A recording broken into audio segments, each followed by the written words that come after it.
Baik, kelas akan segera dimulai. Pertama-tama, marilah kita mengambil sikap anjali.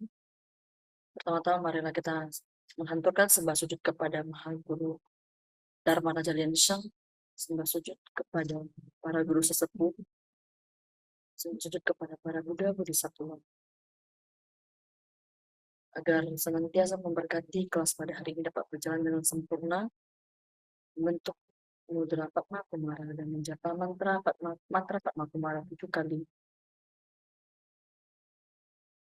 Om Liansheng Siddhi Om. Om Guru Liansheng Siddhi Om. Om Guru Liansheng Siddhi Om. Om Guru Liansheng Siddhi Om. Om Guru Liansheng Siddhi Om. Om Guru Liansheng Siddhi Om. Om Guru Liansheng Siddhi Om.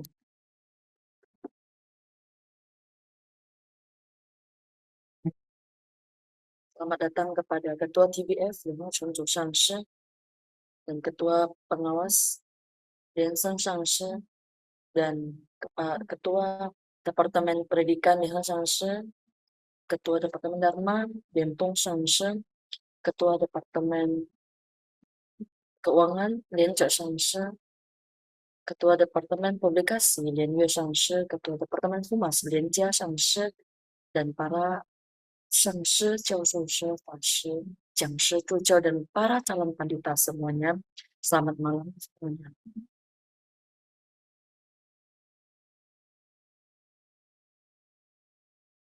Materi pada hari ini adalah tentang metode dan sikap belajar Buddha Dharma.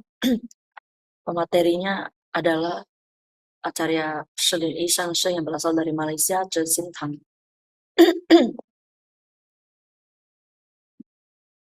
Dengan adanya metode dan sikap belajar Buddha Dharma yang baik dan benar, maka baru bisa memperoleh keberhasilan dalam pembelajaran ini. Baik, mari kita sambut dengan tepuk tangan meriah untuk pemateri kita, Shelin Yi Shangshi. Dipersilakan Lin Yi Shangshi untuk memberikan materi pada hari ini. Baik, kita kembali mengambil sikap anjali. Sembah sujud kepada Maha Mula Acarya Dharma Raja Liansheng, sembah sujud kepada para guru sesepuh Cheng Puchong dan para kita guru setua. Yang terhormat Ketua TBS Lima Cheng Shangshi dan para ayusmat Liansheng Changyao, Ketua Departemen Pendidikan Lianha Shangshi, Lientong Shangshi, Lien Yue Shangshi, Lien Jia Shangshi, dan para Shangshi, Jiaoshoushi, Fashi, Jiangshi, Zhujiao, dan MC dengan seluruh Zhujiao dan para penerjemah dan para calon pendeta semuanya, Amitabha. Kelas hari ini khusus untuk para calon pandita ya. Judulnya itu adalah metode dan sikap belajar Buddha Dharma. Pertama-tama kita akan membahas tentang apa saja sikap yang harus ada dalam seorang pembelajaran Buddha Dharma ini. Yang poin pertamanya adalah yang pertama, kita harus memiliki sikap hormat. Kedua, kita harus memiliki sikap maitri karuna. Ketiga, kita harus memiliki sikap bodhicitta. Dan keempat adalah sikap rendah hati.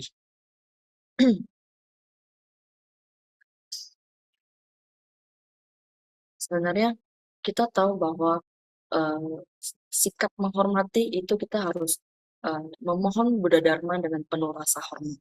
Ya. Karena dengan kita bisa memiliki rasa hormat, maka kita pasti akan menghormati Buddha Bodhisattva.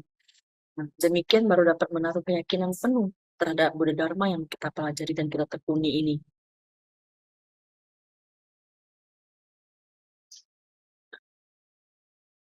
Jadi kita harus memiliki rasa hormat yang penuh untuk memohon Buddha Dharma.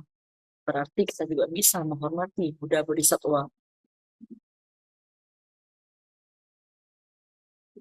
Dan saya yakin dengan adanya rasa hormat, maka kita pasti bisa melahirkan keyakinan. Keyakinan terhadap apa? Keyakinan terhadap Maha Guru. Keyakinan ini akan melahirkan kekuatan yang sangat luar biasa. Ya, dengan adanya rasa hormat pasti akan timbul rasa keyakinan yang luar biasa dan kemudian yang akan melahirkan kekuatan. Saya ingat ada sebuah cerita di Tibet ya. Jadi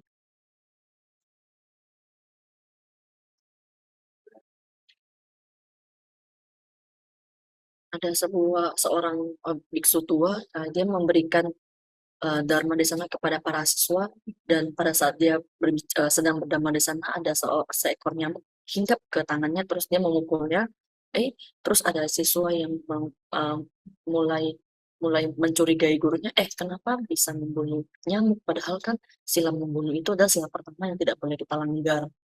Nah, terus ada siswa lain yang berpikir bahwa apabila saya adalah nyamuk tersebut, mungkin betapa enaknya saya sudah diseberangkan oleh guru. Nah, jadi setiap siswa itu memiliki pandangan yang berbeda-beda. Ada sebagian siswa yang menggunakan uh, pemikirannya, sudut pandangnya sendiri untuk melihat uh, maha guru itu seperti apa. Tetapi ada sebagian juga siswa yang lebih um, berfokus dan tekun terhadap bavananya, maka dia akan berpikir, oh, apabila saya menjadi nyamuk yang dipukul itu, betapa baiknya, ya gitu loh. Nah, jadi ini merupakan uh, perbedaan yang sangat drastis ya. Jadi pandangan subjektif dan objektif. Jadi oleh karena itu akan sering sekali muncul pandangan yang berbeda dari siswa-siswa terhadap gurunya ataupun ajaran yang telah diajarkan oleh gurunya.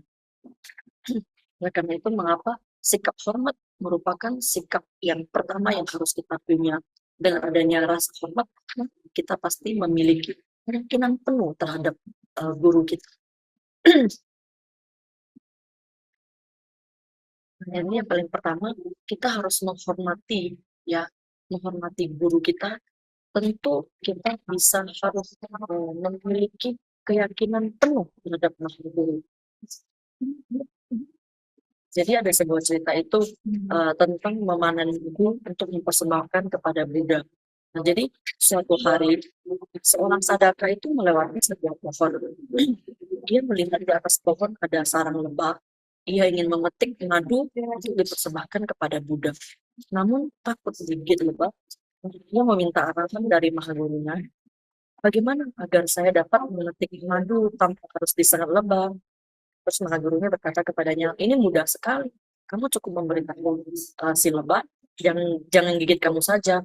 Kemudian ia pun dengan rasa penuh percaya, dia memanjat pohon dan berkata kepada lebah, lebah, jangan gigit saya ya. Hasilnya beneran bisa memetik madu tanpa disengat lebah. Nah, temannya itu melihat kejadian ini, temannya ini bukan siswa guru ya, jadi ini hanya teman biasa. Terus akhirnya bertanya kepadanya, mengapa Anda tidak disengat lebah pada saat Anda memetik madunya itu? Terus dia menjawab, saya hanya berkata kepada lebah, jangan gigit saya. Kemudian temannya itu mencoba melakukan hal yang sama seperti si siswa ini, namun disengat lebah sampai satu mukanya itu bengkak. Ya, jadi sampai sekujur tubuh sampai satu muka itu bengkak ya. Jadi ini membuktikan apa? Ini membuktikan bahwa uh, ini merupakan cerita dari Tibet ya. Jadi ini kesimpulan yang kita petik dari sini adalah pertama kita tahu bahwa siswa ini meminta memohon pemberkatan dari Maha Guru, maka si siswa ini memperoleh kekuatan silsilah yang sungguh luar biasa. Sedangkan si temannya ini tidak memiliki kekuatan silsilah yang diberikan oleh guru. Nah, makanya hasilnya berbeda.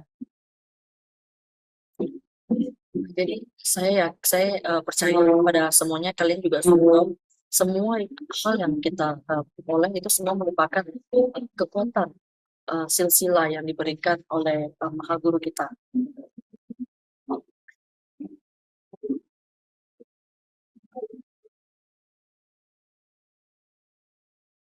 Nah, kita tahu bahwa uh, dengan adanya sikap menghormati dapat menghapus apa? Dapat menghapus keakuhan. dengan karena kita tahu bahwa keangkuhan ataupun sikap sombong merupakan halangan terbesar bagi seorang sadaka. Jadi hmm, dengan kita memiliki sikap hormat ini kita bisa menghapuskan keangkuhan ini.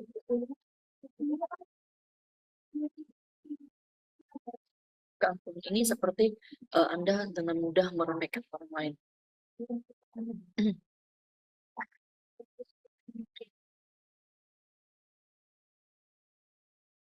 Banyak sekali mungkin Anda akan merasa Anda sudah lama sekali bersadana ataupun bersarana, jadi Anda mungkin akan bisa meremehkan junior-junior yang baru bersarana ataupun masuk ke Church Fortune. Nah, jadi ini merupakan suatu situasi ataupun sifat asli seorang manusia. Oleh karena itu, mengapa kita harus bisa mengubahnya? Nah, jadi ada sebuah cerita lagi di mana di kelompok Sangha ya, ada seorang biksu bernama Melkau. Nah, beliau ini ingin menguji hasil pelatihannya dengan duduk meditasi di tepi jurang. Dan jika mengantuk, maka otomatis dia pasti akan terjatuh ke jurang. Suatu kali beliau sedang bermeditasi di tepi jurang. Tiba-tiba dia mengantuk. Dia mengantuk dan akhirnya sekujur tubuhnya itu jatuh ke jurang. Nah, bagaimana dan saat itu pula di dalam waktu sekejap itu beliau berpikir, habislah kali ini pasti saya udah nggak tertolong, pasti saya udah mati. Dan tiba-tiba Pusa itu Bodhisattva Skanda ya, itu muncul dan menolongnya. Beliau berpikir, oh ternyata kekuatan sadar saya sudah lumayan ya, sampai Bodhisattva Skanda aja bisa muncul loh untuk menolong saya. Nah, dikarenakan seutas pikiran angkuh ini, Bodhisattva Skanda pun langsung berkata kepadanya, baik, kelak ya, saya tidak akan melindungi kamu lagi.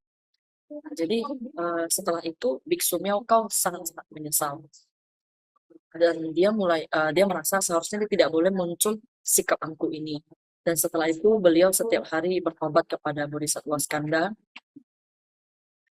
Dan suatu hari apa yang terjadi, beliau itu biksu Meokau ini nih terjatuh lagi ke jurang ya.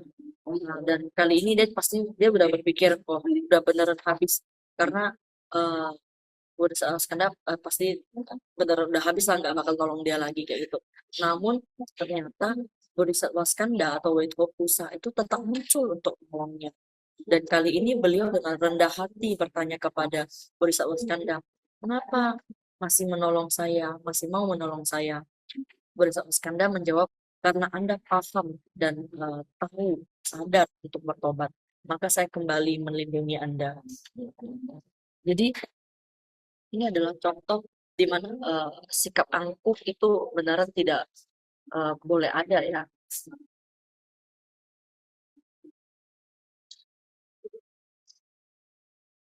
Jadi dengan kita tahu setelah kita melakukan kesalahan, kita harus paham untuk bertobat ya, sadar untuk bertobat. Jadi ini cerita membuat kita berpikir dan paham. Pada saat kita masih belum mencapai keberhasilan, pasti akan ada namanya kesalahan ataupun uh, godaan ya, seperti muncullah sikap keangkuhan seperti begitu. Tapi yang paling penting Anda harus punya sikap untuk bisa bertobat ataupun sadar untuk bertobat. Asalkan Anda memiliki uh, pemahaman untuk bertobat, maka pasti Buddha Bodhisattva akan tetap bermaitri karuna ataupun berbelas asih untuk melindungi kita, memberkati kita.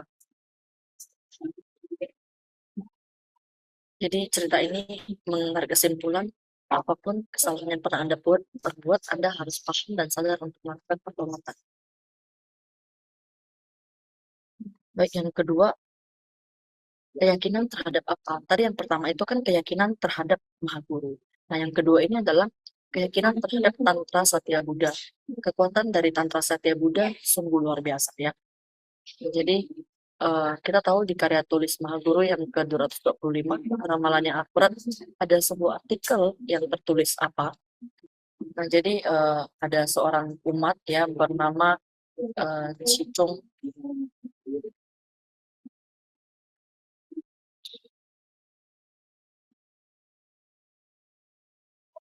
Sejong kalian tahu ya. Jadi Woman ini sering sekali diminta Sejong untuk melakukan penyanyian lagu Chi Chingwen. Nah, jadi ini cerita nyata di mana orang tua pacar Chi Chung Sesyong bertamasya ke Cina ya dan mengalami kecelakaan. Dan ibu pacarnya itu mengalami luka yang sangat berat. Dokter mengatakan ini pasti sudah tidak tertolong lagi. Si Chung Sesyong mengetahui hal ini dan segera menjapa mantra hati Mahaguru selama 3 hari 3 malam. Dan saat menjapa mantra, dia bertemu Mahaguru itu bersenyum kepadanya. Dan Mahaguru memberkati ibu pacarnya dengan kedua tangannya. Alhasil mukjizat ya, uh, mukjizat pun muncul. Ibu pacarnya itu sadar kembali dan membaik. Dokter merasa sangat luar biasa dan heran ya. Kemudian ibu pacar dijemput dengan pesawat khusus dari Prancis untuk kembali berobat di Prancis. Nah, padahal kita tahu, padahal secara medis sudah divonis itu mungkin sudah sangat berat ya karena lukanya sangat cukup berat tidak tertolong.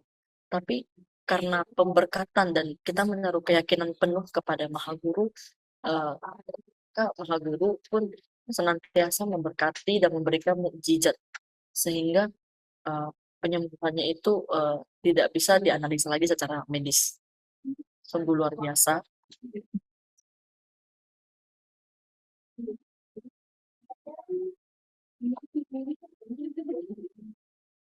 Jadi Mahaguru menuliskan artikel ini di karya tulis Kesecun yang ke-25 ya, yang berjudul Ramalan yang Akurat.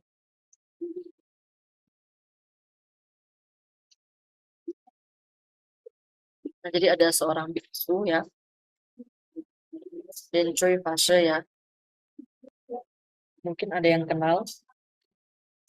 Nah, jadi Denchoy Fase memiliki seorang putra berusia 20-an tahun.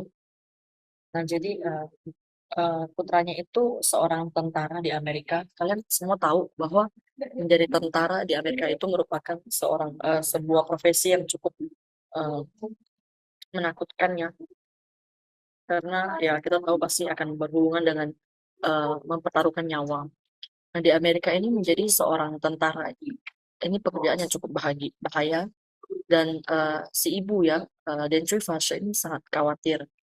Jadi selain setiap hari bersadana membuka Istana Mahaguru, beliau juga secara khusus bervisualisasi cahaya putih untuk melindungi anaknya.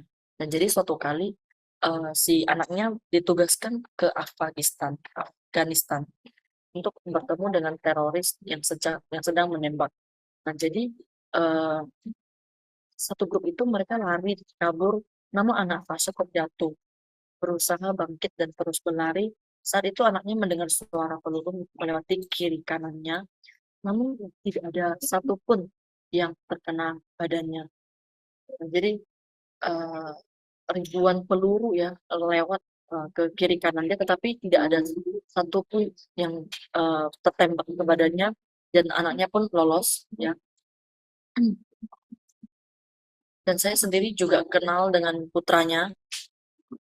Jadi tahun lalu pas birthday-nya si John, putranya pergi ke China mengikuti upacara uh, bahu yang digelar oleh Mahaguru.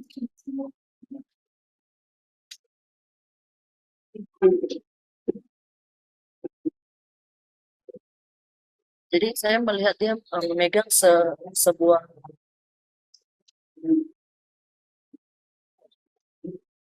saya melihat dia eh, memegang sebuah gelang yang berisi banyak nama. Ya, jadi pada saat itu dia umur 30 tahun.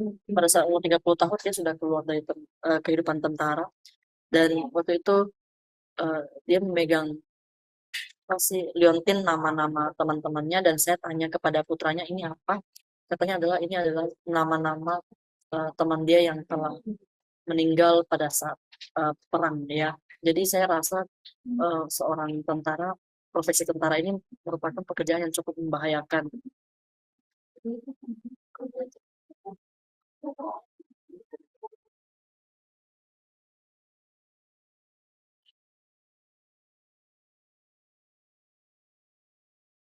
kita tahu bahwa dalam kehidupan manusia ini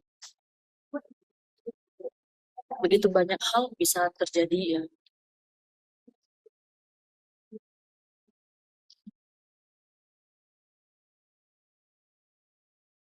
Apabila kita mengalami hal-hal yang misalnya kurang enak di kita ataupun masalah yang tidak terlalu lancar, maka kita harus terus memiliki tekad penuh untuk terus melatih diri dan bersadana kepada bersadana dengan rajin dan memohon adistana dengan Maha Guru.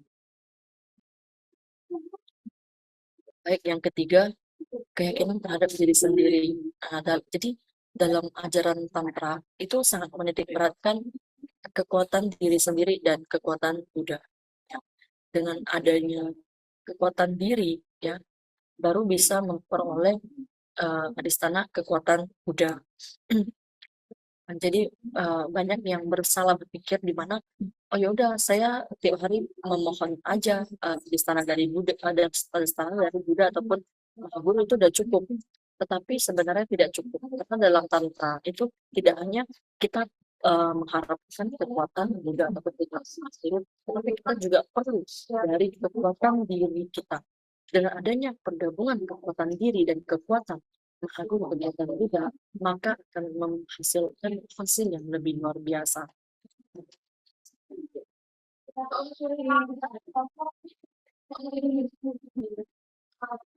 Karena itu dalam tantra kita sendiri harus memiliki keyakinan penuh terhadap diri sendiri, harus optimis, jangan minder, ya.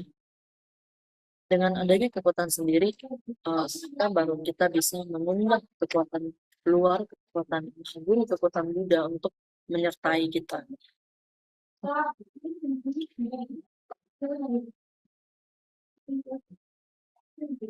Kita tahu bahwa pelatihan diri tantra setiap Buddha ini adalah sebuah hukum, sebab akibat yang begitu menerima abhiseka sarana, maka kita pasti akan memperoleh buah Buddha ataupun akibat ataupun hasil hasil pelatihan kita. Dan dengan keyakinan ini kepada Maha Guru dan ajaran Dharma yang diajarkan oleh Maha Guru, maka selangkah demi selangkah pasti kita akan mencapai keberhasilan.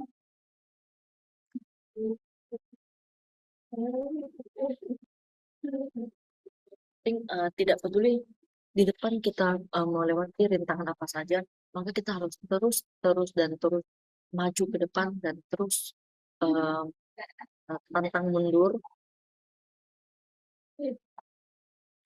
Kita yang penting kita jelas dengan tujuan arah hidup kita. Kita terus berjalan menuju arah tujuan kita. Tidak peduli rintangan ataupun halangan apapun yang ada di dalam di depan itu, kita harus tetap hajar ya, hantam. Dimana kita harus pantang menyerah. Jadi keyakinan terhadap hal itu sangat penting. Kita yakin dengan kita terus maju, bertekad untuk terus maju, maka dengan adanya kekuatan sendiri ini pasti akan dengan ditambah dengan keyakinan terhadap Maha Guru, munculnya kekuatan dari Maha Guru, pasti segala rintangan itu akan bisa sirna. Nah, begitu mudah.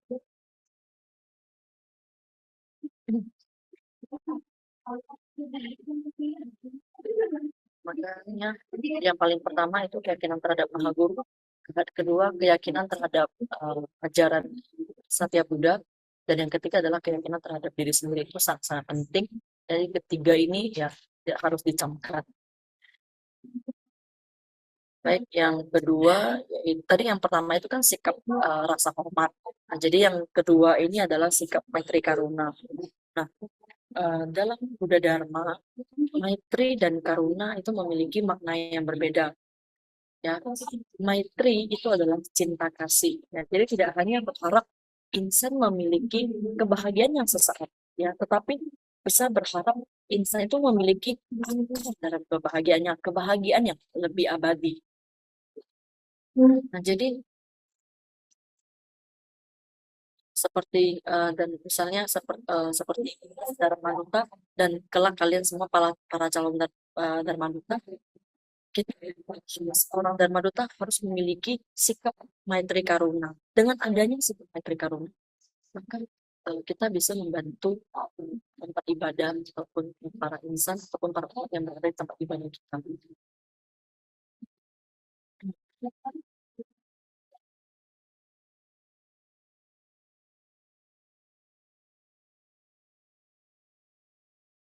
Jadi apabila dengan kita memiliki sikap Maitri Karuna, kita pasti akan berharap juga para insan bisa memiliki kebahagiaan yang sama dengan apa yang kita miliki. Karena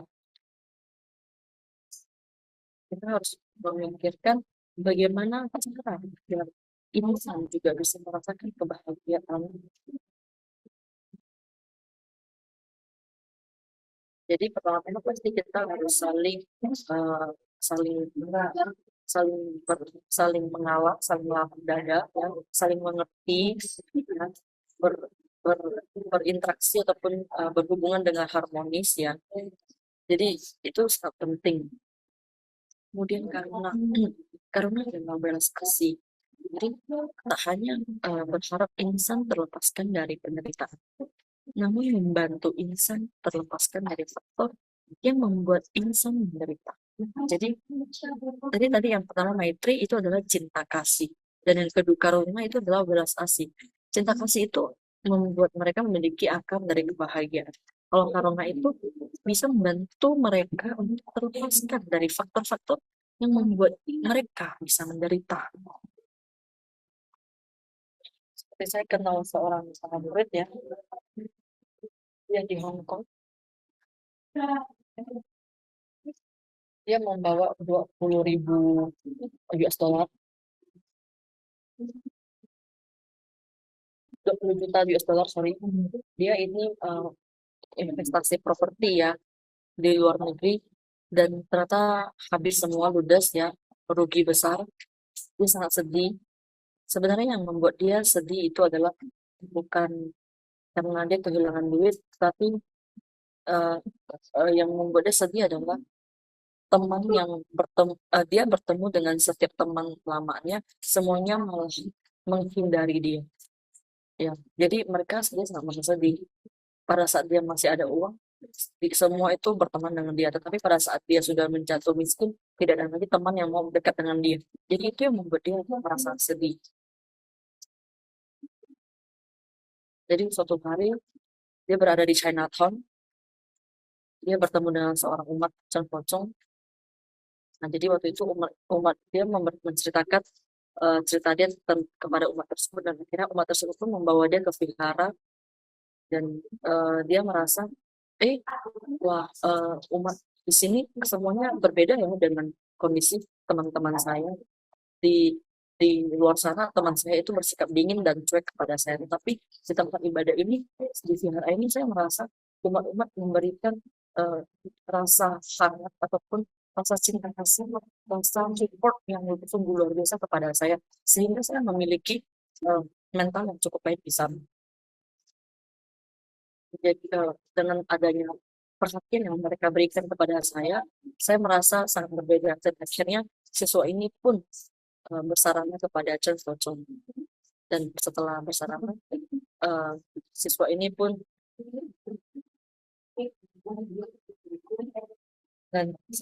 sudah sering sekali membantu tempat ibadah.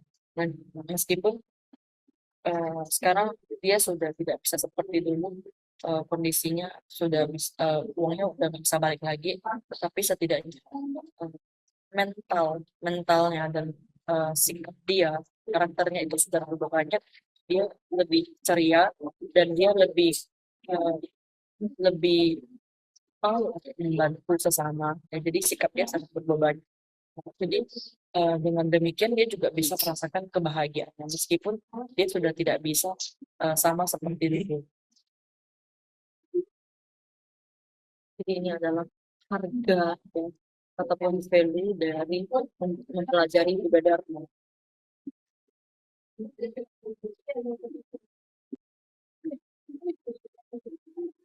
Nah, jadi misalnya kita sebagai manusia saling berhubungan, berinteraksi, kita bisa adanya salah paham, perselisihan, itu semuanya merupakan hal yang sangat wajar. Tetapi kita harus tahu, ingat, dengan kita memiliki sikap Maitri Karuna, maka kita pasti akan pelan-pelan merasa hidup lebih tenang dan tidak ada musuh. Nah, jadi ada sebuah cerita suatu kali kita tahu Dewa Data itu adalah sepupunya Sang Buddha Sakyamuni. Nah, jadi suatu hari Dewa Data itu sakit. Banyak sekali tabib itu datang mengobati. Obat yang dia makan juga banyak, namun tidak untuk sembuh. Sebagai saudara Sang Buddha itu pergilah menjenguknya. Nah, jadi saat itu seorang siswa datang menghalangi Sang Buddha. Bertanya, Buddha, kenapa Anda masih mau menjenguk Dewa Data? Dewa Data berkali-kali mencoba mencelakai Buddha, bahkan ingin membunuh Buddha. Jika Buddha pergi sangat bahaya. Kami menghentikan Sang Buddha saja untuk pergi. Dan akhirnya Buddha menjawab, jika saya tidak pergi menjenguknya, itu perbuatan yang tidak tepat. Memperlakukan sebagai orang baik dan memperlakukan sebagai orang sebagai musuh. Ini tidak sesuai dengan ajaran saya. Dan ajaran yang benar adalah saya harus memandang semua makhluk itu adalah sama. Setiap orang ingin bahagia. Tidak ada orang yang suka sakit. Tidak ada orang yang berharap dirinya tidak bahagia. Oleh sebab itu, kita harus berprestasi kepada setiap orang. Jadi lantas Sang Buddha ini pergi menjenguk Dewa Danta dan menghampiri ke tempat tidurnya dan berkata kepada Dewa Danta, jika saya menggunakan cinta kasih tanpa ego, maka penyakit Dewa Danta akan segera sembuh.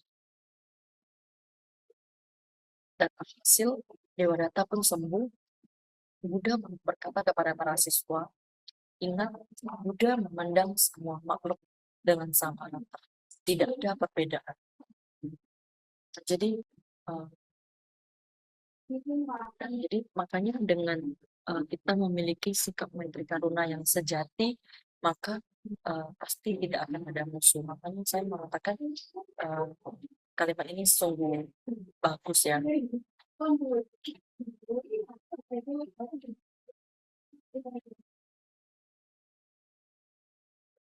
Jadi begitu banyak tempat ibadah ya, saya yakin membangun tempat ibadah dengan menjalin hubungan antar sesama juga tidak mudah, tetapi dengan kita semua bisa memegang sikap Maitri Karuna ini, maka pasti Buddha Dharma Cengkocung pasti akan terus berkibar dengan jauh dan tinggi ya, dan semakin banyak insan yang bisa kita tuntun. Baik, yang poin ketiga adalah sikap bodhicitta. Bodhicitta artinya itu memohon berkah dan menyelamatkan insan. Nah, jadi mencapai kebudayaan itu sebagai tujuan, serta membantu insan untuk terbebaskan dari penderitaan. Jadi sebenarnya dengan kita memiliki bodhicitta, maka kita pasti bisa mencapai kebudahan. Nah, jadi ada seorang cerita lagi, ada seorang biksu ya, dia itu uh, sudah bertapa di atas gunung selama bertahun-tahun.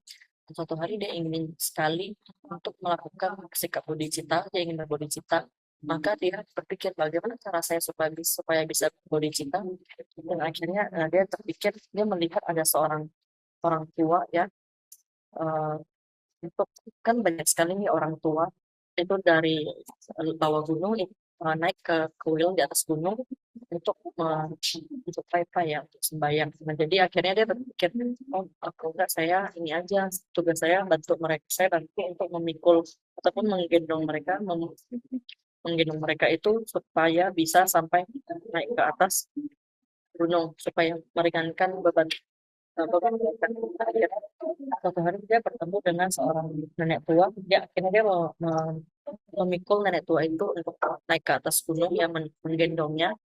Nah, jadi sampai di tengah jalan, si nenek itu waktu itu cuaca sangat panas dan nenek tua ini bertanya kepada si biksu, siapakah namamu? Dan si biksu menjawab, nama saya adalah Mukoi. Lenghu itu uh, leng itu artinya dingin ya.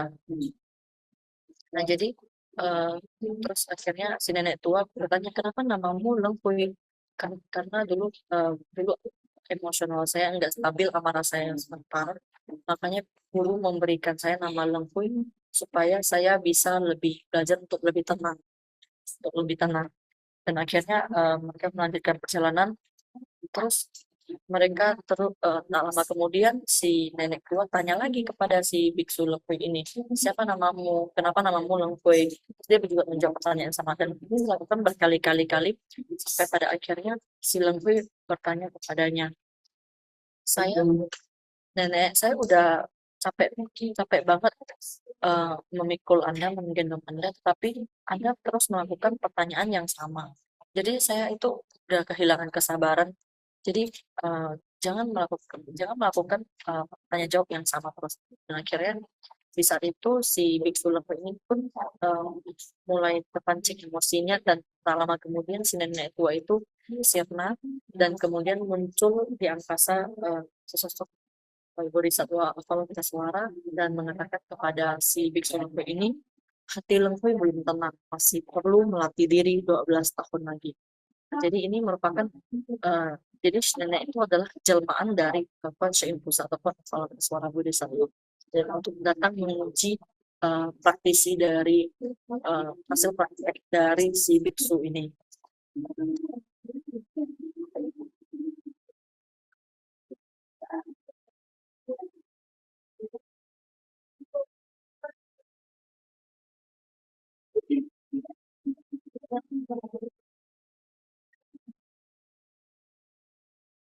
Jadi ada cerita juga di mana ada umat yang datang mengeluh saya kayak mengeluh dengan mengeluh saya tentang beberapa hal karena sifat umat lain itu bagaimana. Nah, jadi sebenarnya dia mengeluh itu bukan salah karena dia menceritakan kepada saya. Tapi saya membuka pikirannya, saya memintanya untuk melihatnya menjadi kalau kita suara bodhisattva dengan demikian pasti Anda tidak akan menaruh rasa marah lagi kepada umat tersebut.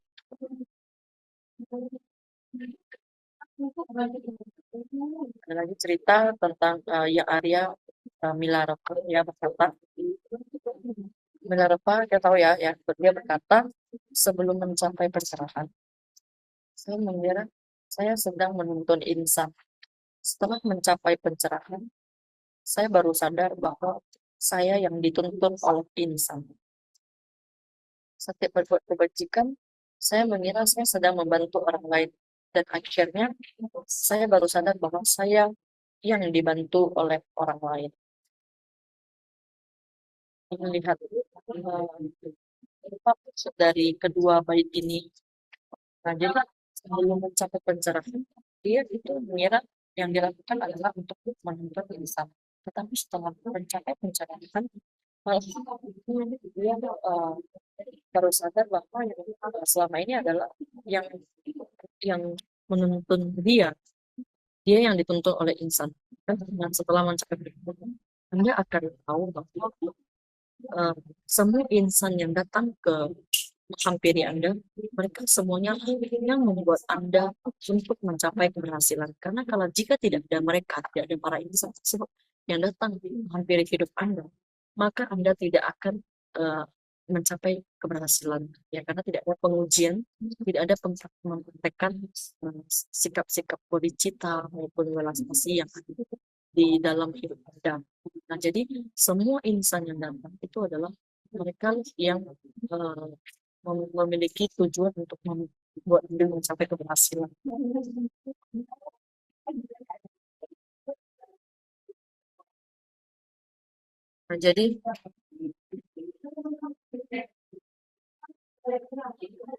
Nah, jadi misalnya kita melihat pengemis, kita memberikan dia sedekah.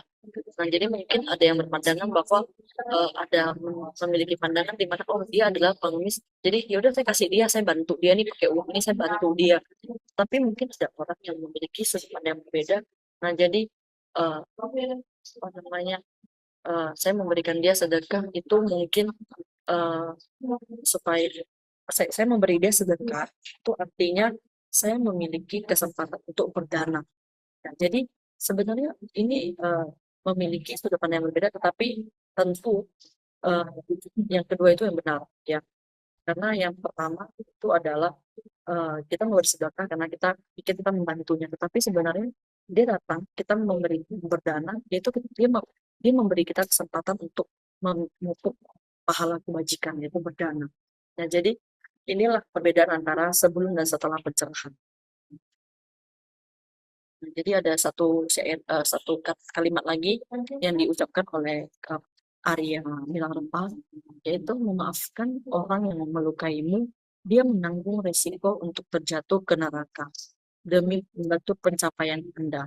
Ya, jadi memaafkanlah orang yang melukaimu, karena dia, karena kenapa? Karena dia menanggung resiko loh untuk terjatuh ke neraka demi membantu pencapaian Anda.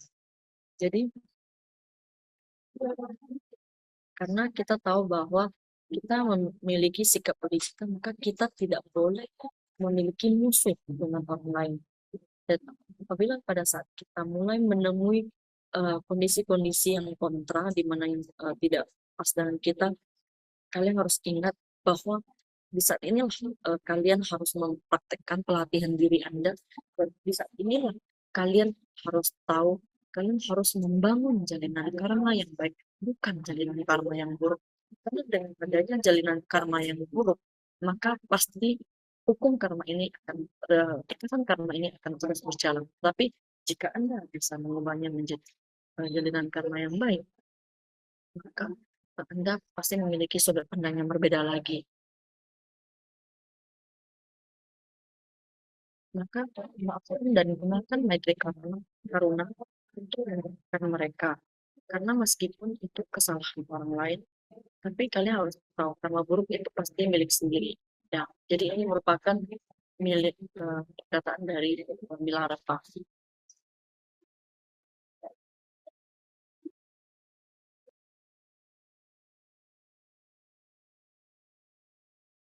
Jadi apabila kita tidak memulai dan mengubah sikap kita seperti begitu, maka apabila kita bersadar setiap hari pun kita masih tetap berjalan di tempat. Baik, selanjutnya.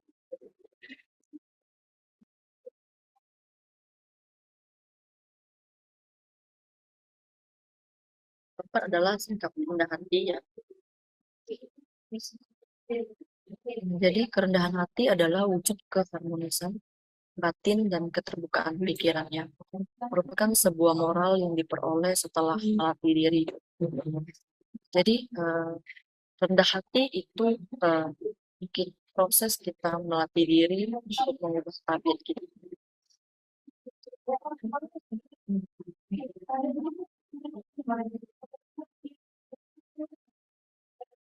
Jadi adanya rendah hati itu uh, di mana kita melewati pelatihan diri, ya, melatih batin kita, hati kita, agar kita memiliki kerendahan hati yang tulus.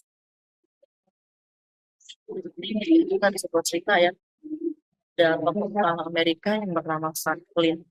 Jadi dulu saat muda itu berkunjung ke rumah seseorang senior, ya. Saat itu Franklin masih muda, ya. Jadi Franklin itu bersikap angkuh dan berjalan dengan gagah, ya. Jadi saat masuk ke rumah seniornya, kepalanya itu menabrak kusen pintu ataupun kusen pintu yang bagian atas itu kan. Terus dan dia pun merasakan kesakitan sambil mengusap-ngusap dengan tangan, sambil melihat pintu yang lebih rendah dari badannya. Jadi saat itu senior pun keluar dan melihat ini begitu dan tertawa, ya. Akhirnya berkata kepada si Franklin, sakit kan, ya? Hari ini Anda pasti belajar sebuah pelajaran yang berharga, yaitu di saat harus menundukkan kepala, ya Anda harus melakukannya, ya. Jadi jangan terus bersikap angkuh melihat ke atas, tetapi ada saatnya Anda harus menundukkan kepala, ya harus Anda lakukan. Nah, jadi akhirnya Benjamin Franklin ini pun menjadikan pelajaran ini menjadi prinsip hidupnya, dan akhirnya menjadi seorang tokoh agung, ya, dengan melepaskan gengsinya ya, belajar menundukkan kepala, baru bisa melihat kekurangan diri sendiri. Dengan demikian, bisa melahirkan kebijaksanaan. Nah, jadi kita tahu bahwa Benjamin Franklin merupakan tokoh utama, tokoh agung Amerika ya. Jadi kita tahu bahwa tokoh-tokoh agung di Amerika itu mereka semua bukan orang biasa, mereka benar-benar sungguh luar biasa ya. Jadi ini adalah salah satu kisah kecil dari pengalaman dari Franklin sendiri.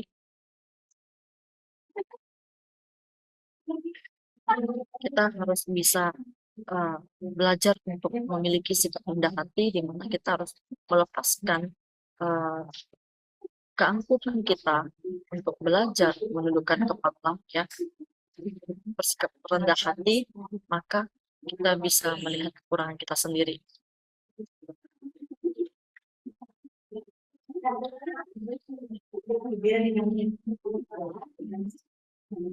Nah, jadi dengan kita bisa melihat dan merenungkan sikap-sikap kekurangan kita, maka kita bisa melihat kelebihan yang ada pada orang lain. Ya, jadi dengan saat itu kita bisa mempelajarinya dan ambil dan berintrospeksi untuk diri kita sendiri. Oh, ada sebuah kisah lagi. Jadi saya cukup senang, suka banget ya dengan cerita ini. Ya, jadi cerita ini adalah seorang pelukis itu sangat ramah kepada para siswanya, dan seorang siswa ini eh, berkata kepada gurunya, guru, Anda udah sangat-sangat terkenal, mengapa masih mau berupaya setiap hari menghabiskan waktu belajar mereka?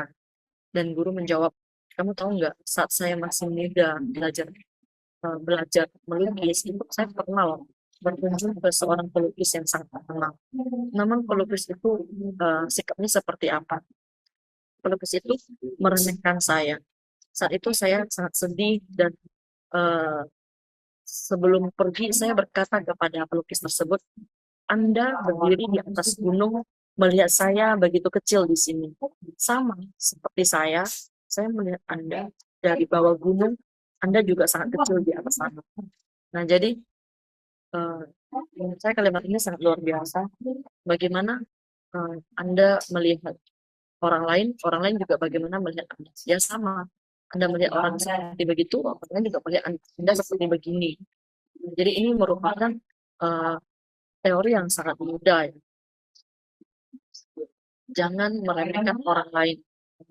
Ini merupakan uh, sikap sikap kita dalam mempelajari Buddha Dharma itu sangat penting ya, sikap rendah hati.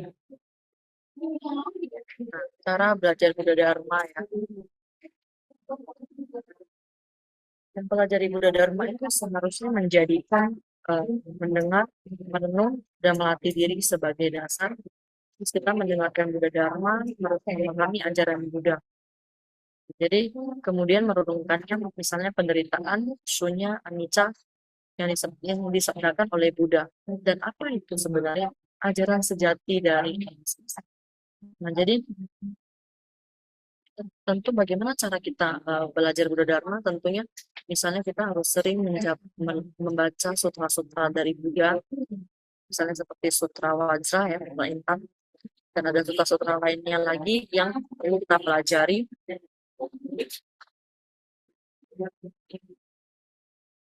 Jadi, tapi kita tahu bahwa guru itu telah membantu kita untuk menyimpulkan uh, intisari dari sutra-sutra, ataupun bahkan dari sadana-sadana. Secun juga sudah memberikan kiat-kiat utama. Nah, jadi kita sangat bersyukur ya memiliki kesempatan begini ya. Namun kita harus tahu. Nah, jadi sebagai seorang umat Buddha, kita harus memiliki pengetahuan tentang dharma-dharma dasar ya, seperti Buddha Sutra yang tadi saya katakan.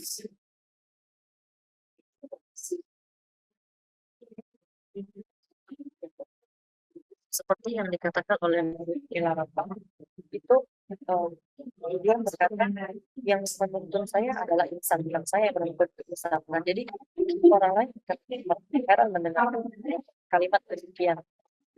Nah, jadi dengan cara kita melatih diri ya sampai mencapai pencerahan, kita akan paham dengan kata-kata ini. Dengan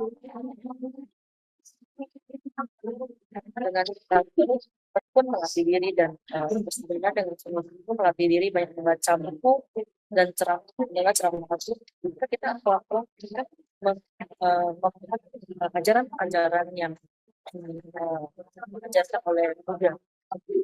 Jadi ajaran Buddha itu ada yang cukup dalamnya mungkin akan susah dicerna, tetapi dalam kita banyak melihat dan mendengar, melihat ceramah guru dan dengar ya mendengar ceramah guru dan membaca buku guru, maka pelan-pelan kita akan cerahnya juga. Jadi ada penderitaan dari kehidupan ya, yaitu lahir, lahir, tua, sakit, mati, dan ada lagi seperti yang diinginkan tidak diperoleh, yang disayangi malah berpisah, yang dibenci malah bertemu. Penderitaan 5 indera. Nah, kita tahu bahwa penderitaan di kehidupan kita ini sungguh banyak ya, seperti tadi yang dijabarkan. Tetapi kita harus tahu bagaimana cara kita menyikapinya agar kita tidak merasa uh, sedih atau memiliki perasaan yang tidak enak. Kita harus memikirkan sunya, di mana segala hal di dunia ini pada akhirnya akan kosong atau sunya. Oleh sebab itu, Maha Guru sering berkata, tiada yang didapatkan. Ingat, tidak ada yang kita dapatkan oleh di dunia ini. Karena anicca, ya, tidak ada yang abadi ataupun kekal. Kita tidak akan tahu kapan akan terjadi sesuatu. Ya. Jadi inilah yang sering sekali diucapkan oleh Maha Guru dalam Dharma Desananya. Ya, tidak ada yang Anda perlu peroleh, tidak ada yang Anda dapatkan. Karena segala hal di dunia ini pada akhirnya adalah kosong, sunya.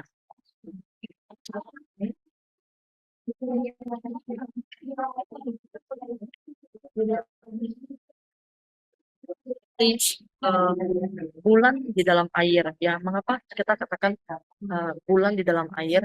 Kita menggunakan pengumpamaan ini karena bulan di dalam air itu sebenarnya tidak ada ya, karena bulan di dalam air itu misalnya airnya kalau kita uh, kita aduk ya, itu bulannya hilang ya. Jadi artinya itu sunya ataupun kosong.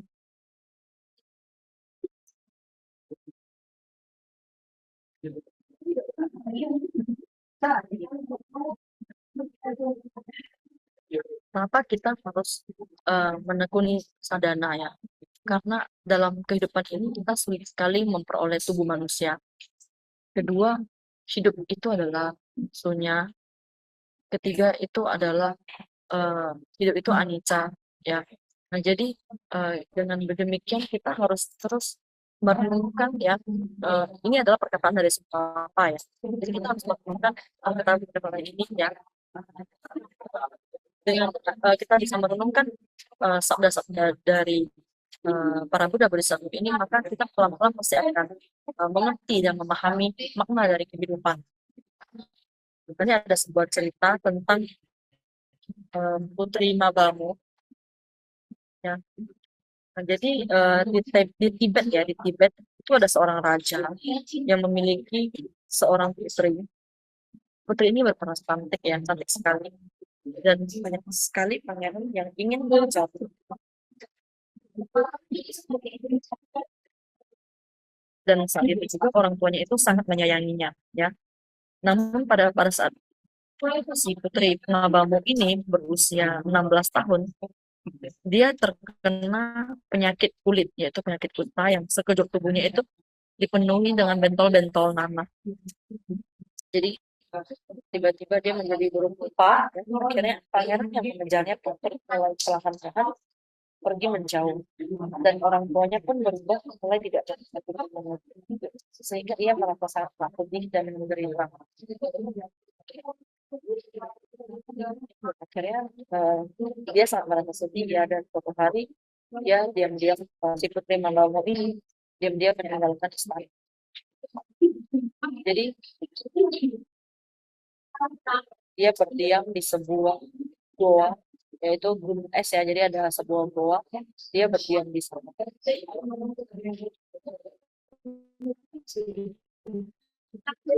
Dia pada saat haus,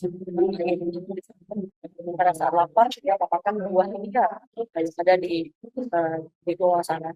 Dan jadi di waktu lain, dia di waktu yang terpisah ya, selain makan dan minum, dia menggunakan waktunya, memanfaatkan waktunya untuk menghadap langit pertama sekali kepada malam suara bodhisattva dan mulai selama 12 tahun dia memperoleh penglihatan dan dari hafalan suara dan akhirnya penyakitnya itu sembuh total, bahkan dia lebih cantik dari sebelumnya.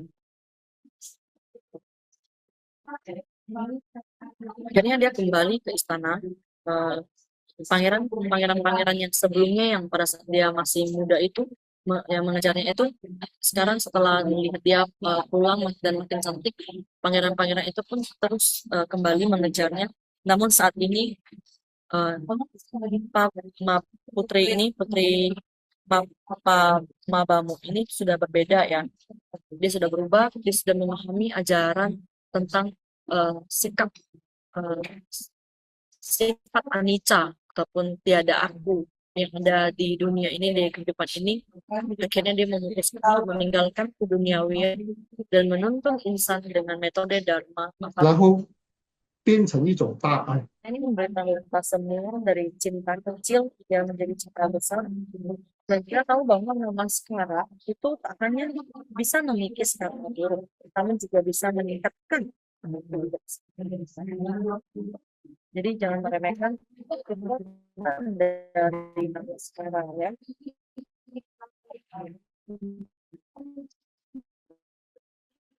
Jadi eh, di Putri Mabamu Jaran Anicca ketidakakuan ya.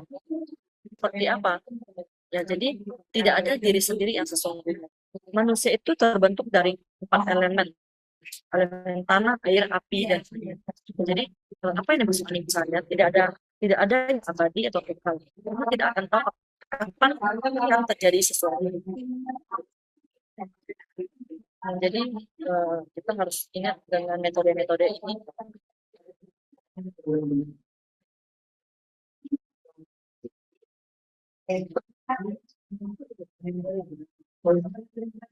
Jadi setelah eh, saya melihat udah lama sih ini saya melihat semakin banyak anak muda semakin banyak anak muda udah meninggal dengan cepat ya. Nah, jadi eh,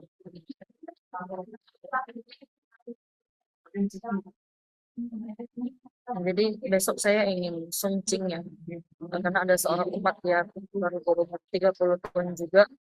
Nah, jadi pada saat itu dia sedang berada di sana, mereka sedang menebang pohon, tidak sengaja tebangan pohon itu menimpa dirinya dan akhirnya pingsan, masih UGD, tapi tidak tertolong. Dan besok kami akan melakukan doa duka kepadanya. Nah, jadi ini adalah contoh di mana uh, hidup manusia itu tidak kekal dan tidak abadi ya. Belakang ini benar-benar begitu banyak anak muda itu mati muda. Nah, jadi dulu di uh, Putwotang di Vancouver juga seorang umat warga berusia 30 tahun, badannya itu begitu sehat dan gagah. Dia bekerja di bank. Suatu hari dia mandi dan terpeleset kepala masuk UGD, terus baru dirawat 1 hari di rumah sakit udah langsung meninggal dunia. Nah, jadi eh, ini kita cerita saja ya, tidak ada apa-apa. Maksudnya saya cuma mau kasih tahu ke kalian semua bahwa manusia itu begitu tidak kekal. Nah, ada lagi satu cerita, ada umat yang bernama marga lain ya, umat lain dari Ipo. Nah, jadi eh, mereka berdua dia sama istrinya itu ingin pulang dari kantor ke rumah dan kebetulan mereka pisah mobil. Jadi suami itu pulang dari rumah, si istri itu 10 menit kemudian baru pulang. Begitu sampai di rumah melihat suami jatuh di lantai karena jantungan dan meninggal. Nah, hanya dalam 10 menit mereka sudah berpisah sama.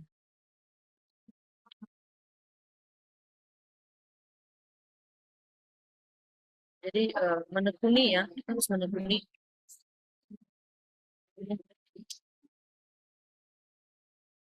Menekuni Buddha Dharma meningkatkan kebijaksanaan.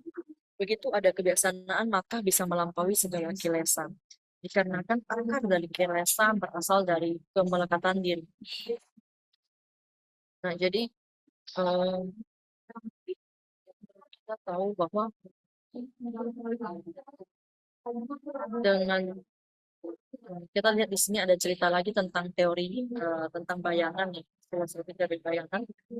Nah, jadi seseorang sangat rajin berlari, dia ingin melewati bayangannya.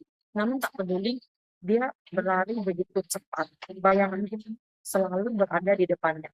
Akhirnya seorang bijak berkata kepadanya, Anda lari begitu selamanya tidak bisa melampaui bayangan. Jika Anda bisa memberikan badan dan menghadap matahari, maka bukankah bayangan bisa berada di belakangmu? Maka dari itu, dia mencoba membalikan badan dan akhirnya dia berhasil bisa mengejar bayangannya ya. Jadi membalikkan badan itu berarti mengalihkan pikiran.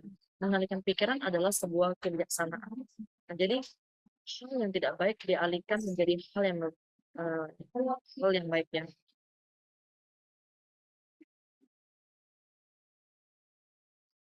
Bahwa sudut pandang manusia itu sangat penting. Kita melihat sesuatu dalam kehidupan sehari-hari, sudut pandang yang kita pakai itu sangat penting. Apabila kita bisa melihat sesuatu yang terjadi pada kita adalah dengan sudut pandang berpandangan positif, maka itu merupakan suatu kebijaksanaan. Tapi apabila kita melihat sesuatu dengan sudut pandang yang salah ataupun buruk, ya itu akan membuat buruk kondisi dan uh, kan terjerat ke dalam kegelapan. Jadi ini mewakili apa? Di mana dengan cara kita mengalihkan pikiran dari sudut pandang, maka itulah kebijaksanaan. Bisa mengubah hal yang buruk menjadi hal yang baik. Oleh karena itu, filosofi tentang bayangan ini merupakan teori yang cukup bagus ya. Dengan demikian kita bisa mengutamakannya ke dalam pembelajaran Buddha Dharma. Ya, lanjut lagi ya, ada satu cerita Biksu Mingyun suka menanam bunga anggrek ya.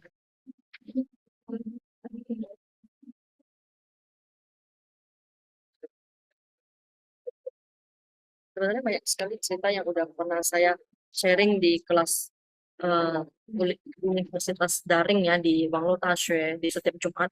Cuman mungkin masih ada sebagian besar yang belum mendengarnya dan kita lakukan kilas balik saja. Nah, jadi Biksu Mingyun melatih diri di Gunung Chungnan selama 30 tahun. Beliau itu tak hanya suka ajaran Zen, masih suka menanam bunga anggrek ya. Jadi selama 30 tahun berada di atas gunung, beliau selain mempelajari ajaran Zen, juga suka menanam bunga anggrek. Nah, jadi suatu hari Biksu Mingyun ini hendak turun gunung. Sebelum pergi, dia berpesan kepada siswa agar menjaga bunga anggreknya dengan baik dan namun saat siswa namun saat siswa menyirami bunga, tak sengaja menjatuhkan bunga kesayangan gurunya. Ini sangat membuat siswa shock sekali dan terkejut ya. Dan akhirnya siswa bingung harus bagaimana ini. Dia berpikir pasti jika guru pulang melihat kondisi ini pasti akan marah besar. Dan semakin dipikir ia semakin ketakutan. Dan akhirnya sudah di petang hari Biksu Mingyun pulang. Setelah dia tahu hal tersebut, si biksu tak hanya tak marah, namun dengan tenang beritahu siswa, saya suka menanam bunga anggrek karena untuk melatih diri dan juga untuk mempercantik lingkungan kuil ini. Bukan untuk marah baru saya menanamnya. Ya, jadi tujuan dia menanam bunga anggrek ini tujuannya untuk melatih diri dan mempercantik lingkungan, bukan karena ingin marah baru menanamnya. Jadi begitu banyak manusia di dunia ini itu memiliki pandangan yang salah. Ya. Jadi terlalu melekat dengan sesuatu yang berbeda dengan Biksu Mingyun ini. Jadi alasan dia menanam bunga anggrek itu adalah untuk melatih diri dan mempercantik lingkungan. Nah, jadi seperti kita sebagai dharma kita melakukan kebajikan ya, kita melakukan dharma bakti di vihara tujuannya untuk apa? Tujuannya untuk mengutip ladang kebajikan ya, bukan karena uh, hal-hal hal-hal yang lain ataupun tujuan ataupun manfaat yang lain. Jadi kita harus tahu apa tujuan awal kita membantu vihara berdana bakti kepada vihara. Meskipun di perjalanan pada saat kita membantu akan bertemu dengan hal-hal yang mungkin tidak menyenangkan, namun kalian harus ingat dengan tujuan awal kalian membantu vihara itu apa.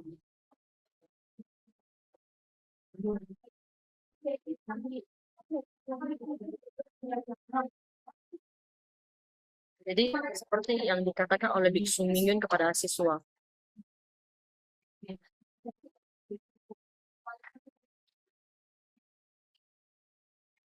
yang tujuan saya menanam ya bukan untuk apa, tetapi untuk bisa uh, melatih diri ya. Jadi kemudian gurunya pun terus berceramah, segala sesuatu di dunia ini bersifat anicca. Jangan melekat dengan sesuatu yang disukai. Itu bukan sikap yang seharusnya dimiliki oleh seorang sadaka. Dan setelah mendengar perkataan guru itu, siswa baru merasa tenang dan semakin kagum dengan gurunya.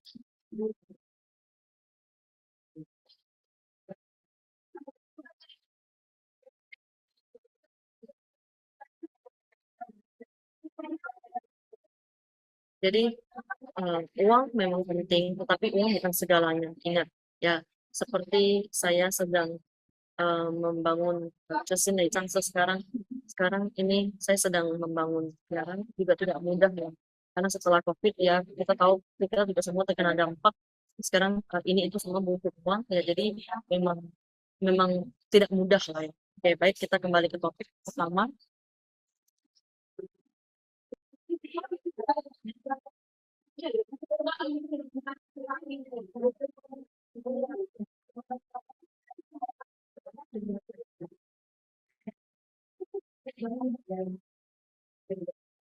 Baik, eh, nah jadi Mahaguru itu pernah berceramah. Ajaran Satya Buddha adalah metode mengobati dengan pandangan benar, mengobati ilusi. Di saat ada pikiran yang tidak baik muncul, maka harus bervisualisasi idam ataupun Mahaguru berada di atas kepala kita, menjapa mantra Mahaguru ataupun mantra ika. Dan dengan pandangan yang benar bisa menyembuhkan ataupun menghilangkan ilusi. Perlahan-lahan ilusi ya itu akan semakin berkurang dan kebijaksanaan pun akan perlahan meningkat. Makanya meditasi itu begitu penting karena dengan kalian setiap hari bisa melakukan meditasi, maka pikiran akan lebih jernih dan lebih mudah untuk dikontrol dan hati pun bisa lebih tenang.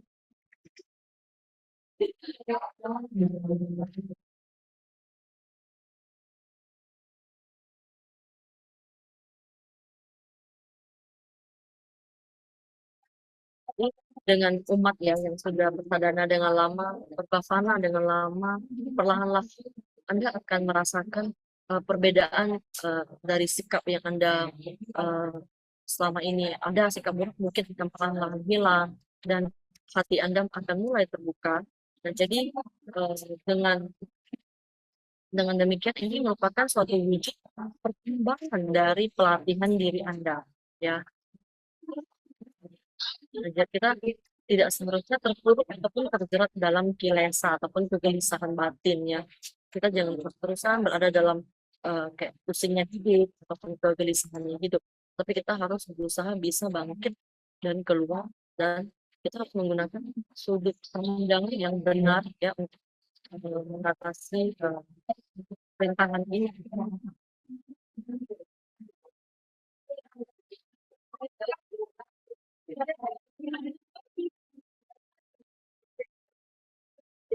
Kalimat juga seperti mungkin ya. sebelum mencapai kebudahan, terlebih dahulu harus menjalin hubungan relasi.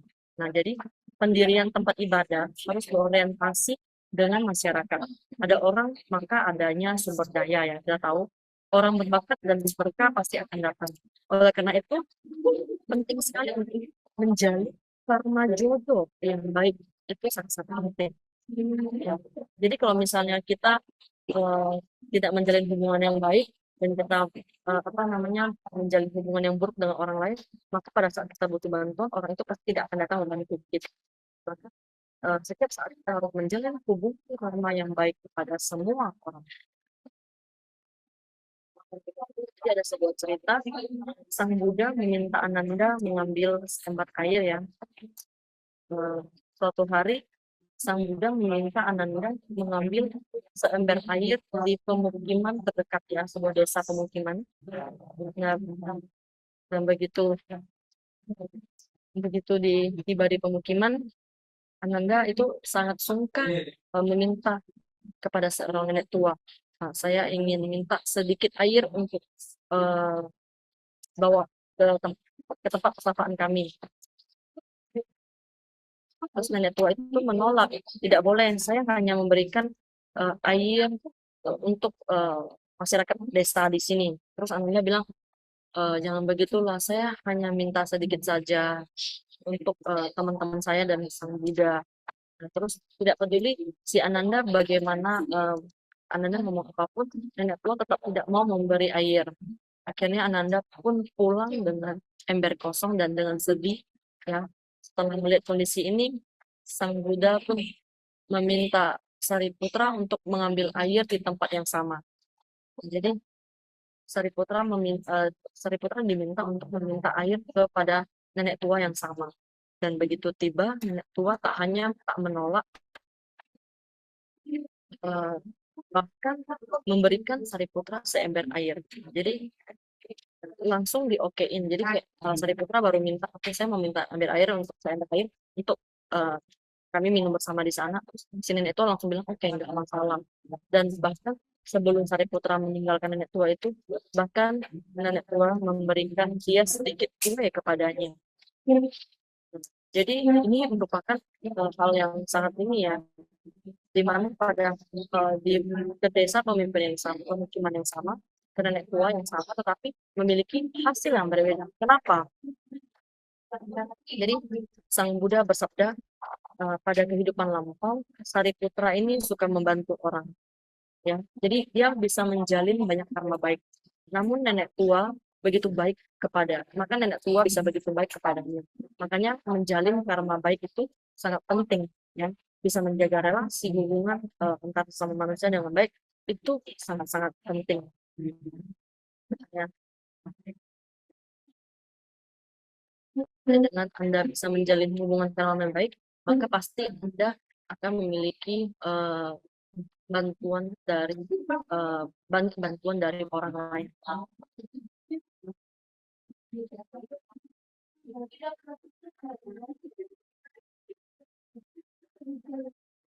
Oke, lanjut lagi ada satu cerita. Ini juga ceritanya cukup baik ya.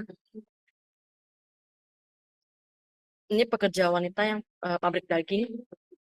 Jadi si pekerja wanita ini, karyawati ini setiap hari itu sebelum pulang dia harus masuk ke ruang pendingin untuk memeriksa daging. Jadi suatu kali seperti biasa dia masuk ke ruang pendingin tersebut, entah bagaimana pintu ruang pendingin itu tiba-tiba tertutup.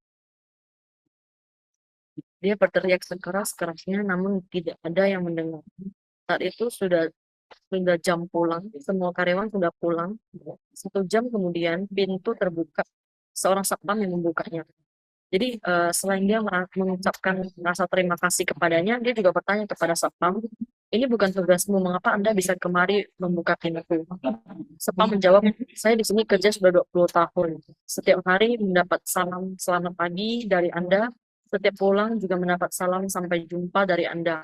Hari ini Anda mengucapkan selamat pagi, begitu sore di saat semua orang sudah pulang, tetapi tidak ada ucapan tidak ada ucapan sampai jumpa dari Anda. Jadi oleh karena itu, saya berpikir apa yang terjadi? Apakah menjadi sesuatu dengan Anda, saya mencari Anda kemana-mana, dan pada akhirnya menemukan Anda di ruangan pendingin ini. Jadi ini merupakan contoh di mana betapa pentingnya kita bisa bersikap ramah dan menjalin hubungan yang baik terhadap sesama.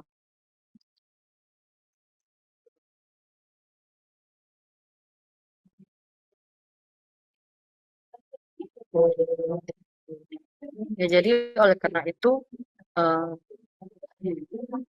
berkah dari sukacita itu sungguh luar biasa.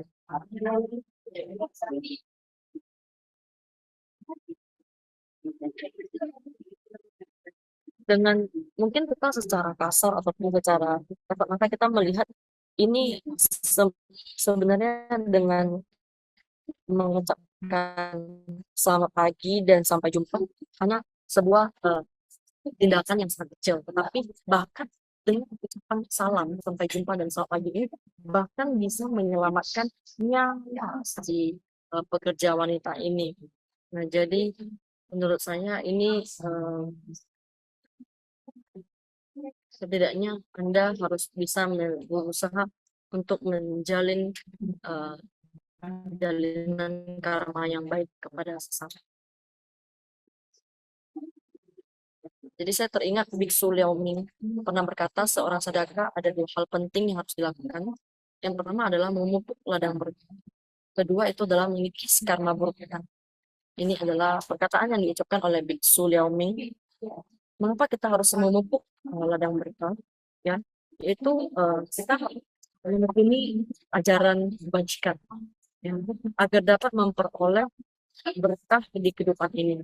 Jadi segala hal seperti kayak pangan, pakaian, sandang pangan ya, tempat tinggal dan lain-lain itu sudah dapat berkecukupan dan dapat memperoleh kebijaksanaan dari Buddha, memiliki pandangan benar.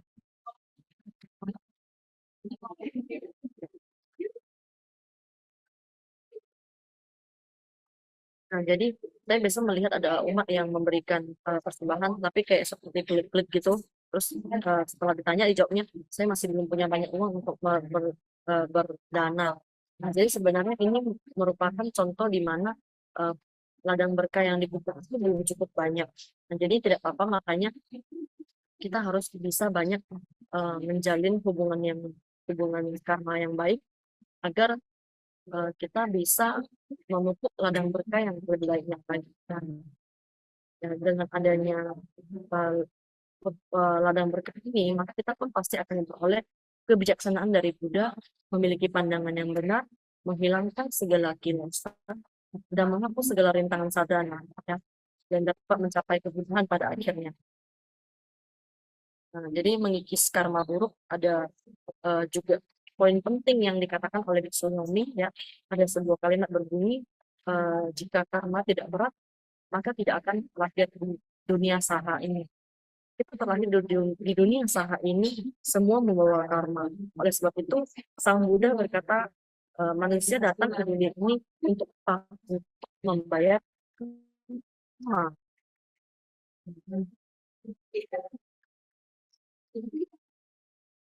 Nah, jadi ada sebuah cerita lagi dari Raja Tibet ya, meminta siswanya 5 menit sebelum tidur merenung apa kesalahan yang diperbuat hari ini. Jika tahu diri sendiri ada kelalaian, maka segera mengucapkan mantra cara untuk bertobat, menahlikan kesalahan hari ini ya. Bukan setiap orang itu pelan-pelan pasti berbeda. Seperti debu yang berada di atas meja, seperti debu misalnya saat hari ini kalian tidak membersihkannya. Besok kalau misalnya Anda tidak menghapusnya lagi, maka akan tambah satu lapisan debu lagi di meja. Kalau jika kita tidak terus menghapuskan, maka debu di atas meja akan semakin lama semakin tebal. Sama seperti karma buruk kita. Apabila kita tidak melakukan pertobatan, maka dosa ataupun karma buruk yang ada pada kita akan terus bertambah. Misalkan, kita juga sering sekali berkata, asalkan Anda bisa setiap hari bersadar sekali, maka Anda akan merasa hari ini Anda melewati hari yang sangat berbahagia dan pantas, yang memiliki harga. Ya, seperti yang diajarkan oleh Dharma Raja Tibet ini, Anda setelah Anda sadar dengan kesalahannya, Anda setiap hari bertobat dengan mencapai manfaat aksara sebelum tidur itu merupakan contoh yang sangat baik. Ini juga merupakan contoh yang nyata ya. Jadi ada seorang umat yang bernama Su. Jadi umat ini tahu semua barang-barang yang pernah dipakai Mahaguru itu akan ada kekuatan hadistan. Maka suatu hari pada saat Paku di Amerika, dia diam-diam mengambil gelas yang diminum oleh Mahaguru dan meletakkannya di altar rumah. Dan mulai hari itu uh, mulai rasa aneh ya, gelas ini tidak hanya tidak memiliki adistana ya, karena ini sudah jelas gelasnya diperoleh karena curi. Nah, terus selain itu setiap dia melihat gelas tersebut itu muncul rasa bersalah setelah 1 tahun akhirnya dia memutuskan untuk membeli 6 gelas baru untuk Mahaguru dan bertobat kepada Mahaguru, uh, berkata jujur ya kepada Mahaguru segala sesuatu yang telah dia perbuat, dan akhirnya Guru pun menepuknya pelan-pelan, dan berkata beberapa kali lah, menepuknya beberapa kali dan berkata ya nggak apa-apa, nggak apa-apa, nggak apa-apa. Di saat itu semua rasa bersalahnya pun hilang dan mulai merasa lega.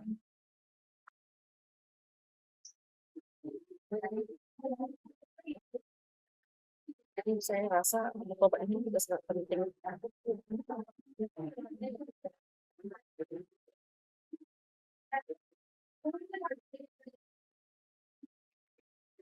Jadi apabila kita melakukan hal-hal kesalahan yang cukup parah atau ringan, kita tetap harus bisa melakukan pertobatan ya di hadapan altar. Kita harus ingat kita harus bisa menyesali segala kesalahan yang telah kita perbuat. Ya.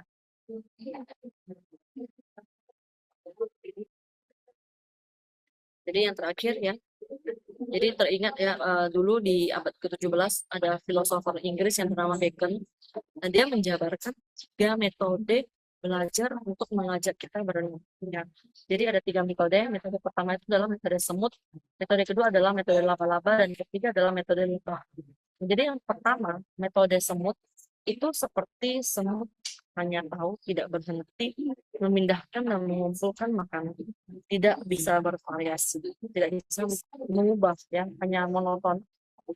Jadi misalnya banyak siswa Buddha sudah lama menekuni Buddha Dharma, sudah banyak, sudah paham banyak ajaran, namun Anda akan sadar bahwa sikap dan kelakuannya tidak ada berubah, malahan sikap emosinya, uh, tetapi tidak melatih diri, tidak melatih hati, tidak ada perubahan. Ya, jadi sama seperti metode semut, dia memindahkan makanan, mengumpulkan makanan, tetapi caranya itu tidak berubah, monoton.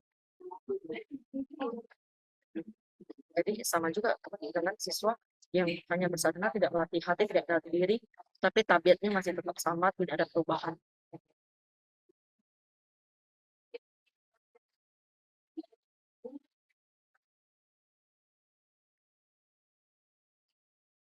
Masih ada kemelekatan ya, itu juga sama aja, tidak ada perubahan. Yang kedua adalah metode laba-laba. Artinya itu memberikan batasan dan membangun jaringan pengetahuan diri sendiri, menggunakan pandangan diri sendiri untuk memutuskan sesuatu. Nah, jadi seperti laba-laba, ya, dia itu memberi batasan, membangun jaringannya sendiri ya, sehingga dia menggunakan pandangannya sendiri untuk memutuskan sesuatu. Jadi ini artinya apa? Artinya egois ya, manusia yang bersifat egois dan keakuannya itu sangat-sangat parah, karena semua dinilai dari sudut pandang diri dia sendiri, betapa egoisnya. Jadi dia tidak, yang pasti dia tidak bisa berhati lapang. Ya, jadi ini metode ini juga tidak bagus. Jadi yang paling paling bagus itu adalah metode yang ketiga, yaitu metode lebah. Jadi metode lebah itu seperti lebah akan terbang ke tempat yang lebih tinggi untuk mengumpulkan makanan dan mengubah makanannya itu, yang mengubah makanan yang dikumpul itu menjadi sebuah hasil karya, yaitu madu. Jadi kita seharusnya menggunakan metode lebah ya. Kita paham untuk mengubah Buddha Dharma menjadi kebijaksanaan dan mempraktekkannya ke kehidupan sehari-hari. Saya metode lebah ini merupakan metode yang paling bagus. Setelah kita sudah belajar, maka kita harus merealisasikannya di dalam kehidupan sehari-hari.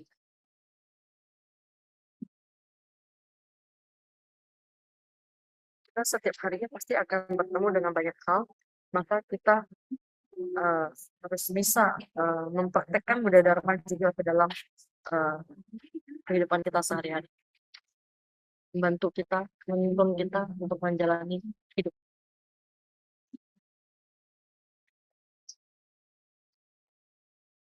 Dan ada sebuah kalimat seperti ini yang dikatakan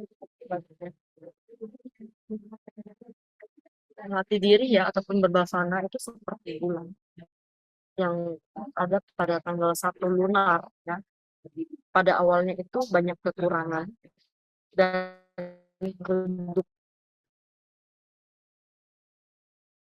asalkan bertekad berlatih sungguh-sungguh, maka akan semakin terang seperti bulan di tanggal 15, bulan purnama ya, bulat dan terang. Ya, kita kan tahu kan bahwa cuti ya tanggal 1 bulan tanggal 1 lunar itu bulannya itu pasti masih redup dan kecil. Tapi kalau sudah di 30 ataupun bulan tanggal 15 lunar pasti sudah bulan purnama sempurna dan terang ya. Baik, saya menggunakan kalimat Tagore untuk kita semua.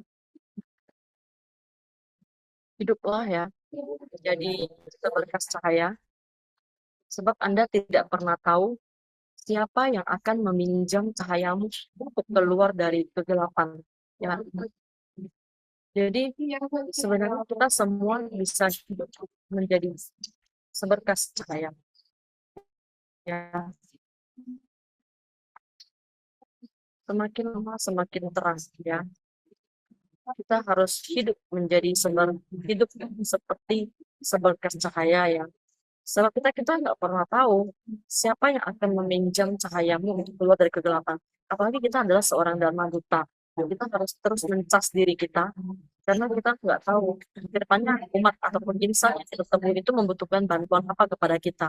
Agar dengan kita bisa terus mencas diri kita, maka kita bisa menggunakan kekuatan kita untuk membantu para insan dan umat yang sedang kebingungan ataupun sedang membutuh arah.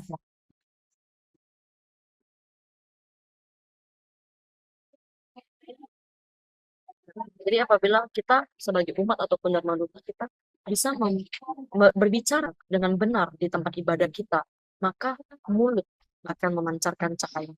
Dan apabila kita membantu seseorang ya di tempat ibadah ya ataupun di tempat luar, maka tangan akan memancarkan cahaya. Dan asalkan kita bisa berhati mulia, memiliki maitri karuna, maka hati akan memancarkan cahaya. Dengan demikian, orang yang kita bantu pun akan merasakan penuh sukacita.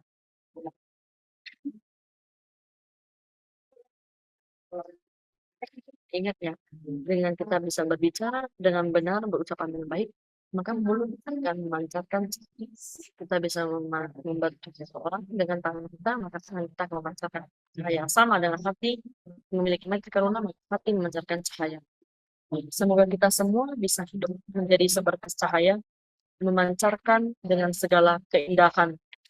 Oke, ya. Sorry banget ini terlalu banyak yang saya bahas.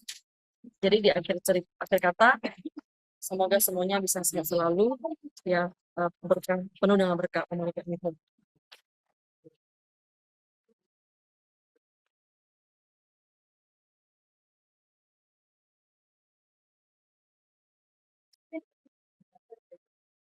Terima kasih kepada Leni Shangshi yang telah memberikan materi yang luar biasa pada hari ini. Semoga kita semua bisa mempraktekkan semua ajaran yang diajarkan oleh Leni Shangshi agar kita semua bisa memancarkan cahaya di kehidupan kita. Baik karena ini waktu sudah mepet, jadi kita tidak ada tidak ada sesi tanya jawab ya. Saya juga lihat di grup chat juga tidak ada tanya jawab.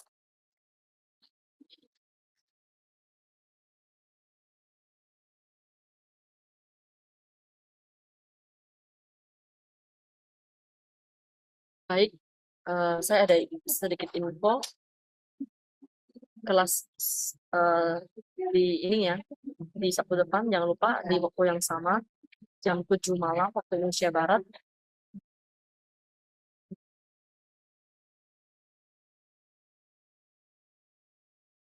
Kelas yang akan diajarkan di minggu depan adalah Lian Tai Shangshi. Semoga kalian semua bisa datang tepat waktu. Kita akan ada sesi foto bersama.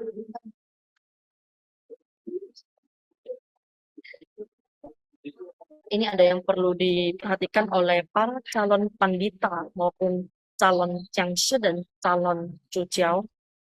Untuk calon Zhujiao itu perlu mengumpulkan laporan untuk kelas Tang yang di kelas Sabtu dan kelas Jumat ya. Jadi untuk calon pandita Zhujiao itu perlu mengumpulkan laporan kelas Jumat ya dari Sabtu saja ya. Nanti akan diumumkan lagi di grup chat ya secara resmi.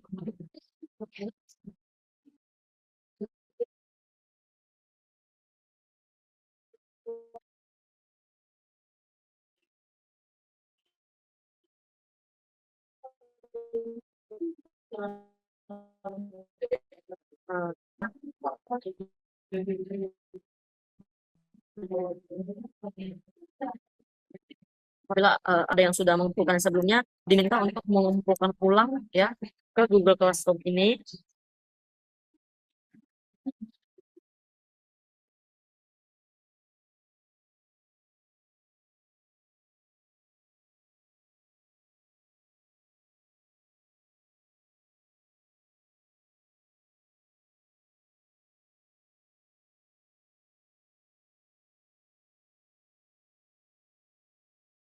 Jadi semua laporan itu perlu dikumpulkan ya eh, pada tepat waktu ya, jangan sampai lewat dari deadline.